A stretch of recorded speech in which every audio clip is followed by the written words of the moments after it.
आपको बहुत ज़्यादा गुस्सा महसूस हो रहा है, पर आप वहाँ पे वो बातें बोल नहीं सकते हैं, अपने अंदर की भड़ास नहीं निकाल सकते, तो वो आपको एक मानसिक बीमारी देते हैं। अपने लाइफ का जो गोल बनाइए, उसमें हीलिंग को सबसे ऊपर रखिए। अगर आप स्वस्थ हैं, आपका मन स्वस्थ है, तो ही आप दुनिया को खुश रख सकते हैं।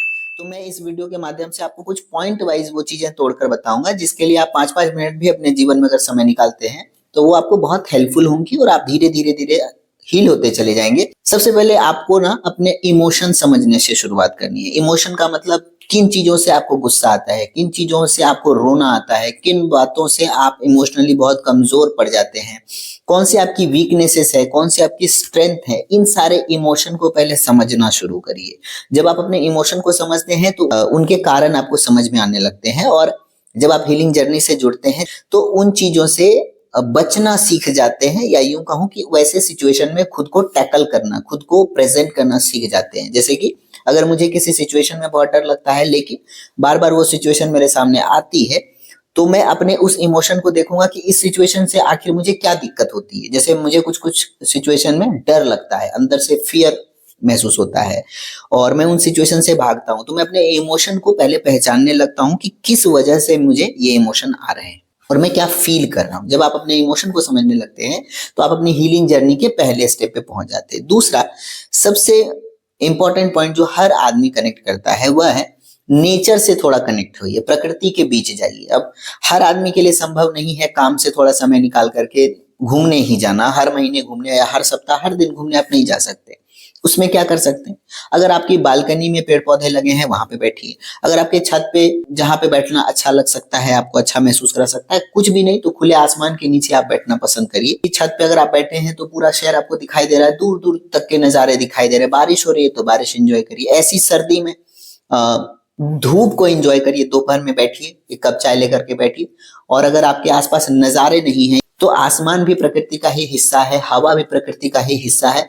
आप सिर्फ आंख बंद करके धूप में लेट जाइए, उस धूप को अपने चेहरे पे महसूस करिए कि कैसे प्रकृति आप तक पहुंच रही है, कैसे अपनी ऊर्जा पहुंचा रही है। सूरज की किरणें आपको छू रही हैं, उस हवा के आवाज को महसूस करिए। दूर कहीं आपको कोई आवाज सुनाई दे रही है तो उस आवाज पे फोकस। चिड़ियों की चहचहाट सबसे इंपॉर्टेंट, चिड़ियों की चहचहाट पर फोकस करिए।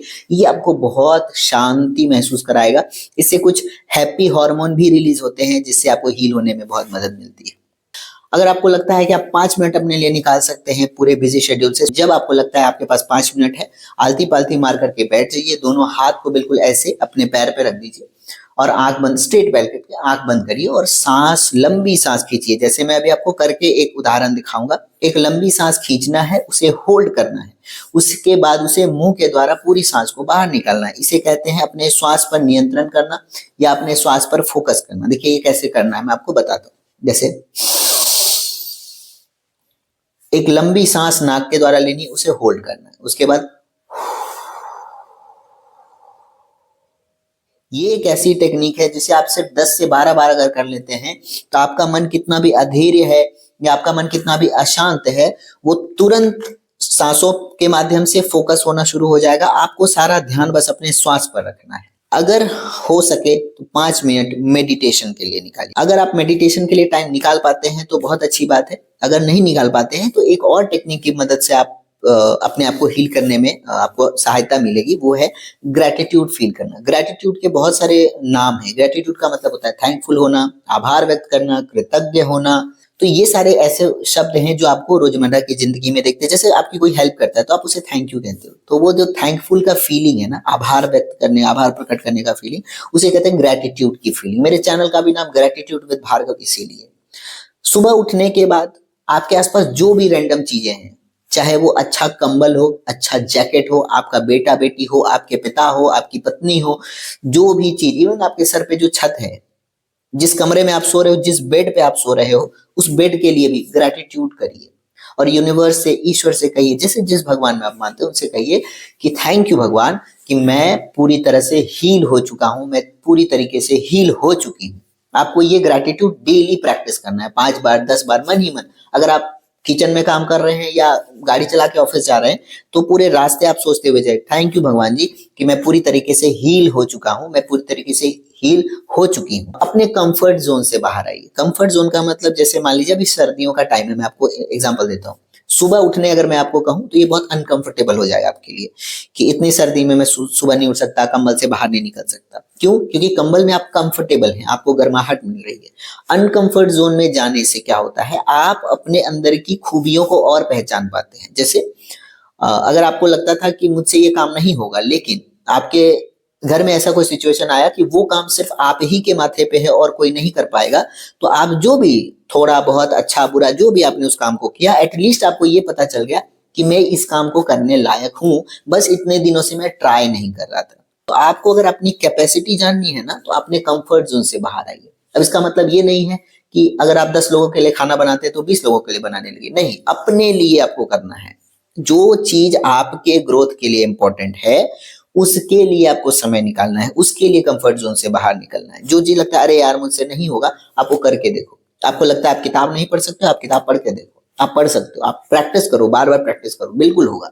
इसके अलावा खुद को अप्रिशिएट करना, ये सबसे इंपॉर्टेंट पॉइंट है। जिस काम को आप करते हो उसके लिए खुद को अप्रिशिएट करिए। जैसे मैं ये वीडियो बनाता हूं तो मैं खुद को अप्रिशिएट करता हूँ, वाह भार्गव तुम बहुत अच्छा कर रहे हो, लोग तुम्हें देख रहे हैं, तुम्हें अप्रिशिएट कर रहे हैं, तुम इसके लायक हो, तुम डिजर्विंग हो। तो अपने काम को अप्रिशिएट करना शुरू करिए, अपने आप को कोसना बंद कर दीजिए, ठीक है। अगर आपके अंदर नकारात्मक विचार आपके खुद के लिए होंगे तो मेरा यकीन मानिए आप हीलिंग के जर्नी से जुड़ने के बावजूद हील नहीं हो पाएंगे। इसके लिए अपने काम को, खुद को, अपने अच्छी चीजों को हमेशा अप्रिशिएट करिए कि मैं कर सकता हूं, मैं इसके लायक हूं, मैं डिजर्विंग हूं, मैं बहुत अच्छा इंसान हूं। मुझसे खुद को कहिए तुम्हें पता था तुम कर सकते हो, मैं जानता हूं तुम कर सकते हो। अपने आप से बात करिए, ये हीलिंग की जर्नी का सबसे इंपॉर्टेंट पॉइंट है। तो नेचर के साथ वक्त बिताइए, ब्रीदिंग एक्सरसाइज करिए, मेडिटेशन के लिए 5 मिनट का समय निकालिए। नहीं निकाल सकते हैं तो कोई बात नहीं, खुद को अप्रिशिएट करिए, ग्रेटिट्यूड की फीलिंग रखिए, अपने ईश्वर से कनेक्टेड रहिए, दूसरों की मदद करिए, ब्लेसिंग लेने में ज्यादा विश्वास रखिए। आप देखिए कैसे धीरे धीरे आपका 2026 बहुत बेहतरीन जाएगा। मेरा यकीन मानिए, अपनी इस हीलिंग प्रैक्टिस को आज से ही शुरू कर दीजिए, 1 तारीख का इंतजार क्यों करना है। मैं आशा करता हूं कि आपको मेरी बात कनेक्ट करती है, आपके दिल तक पहुंचती है। तो कमेंट में लिखना मत भूलिएगा। नमः पार्वती पते, हर हर महादेव, शिव शंभू।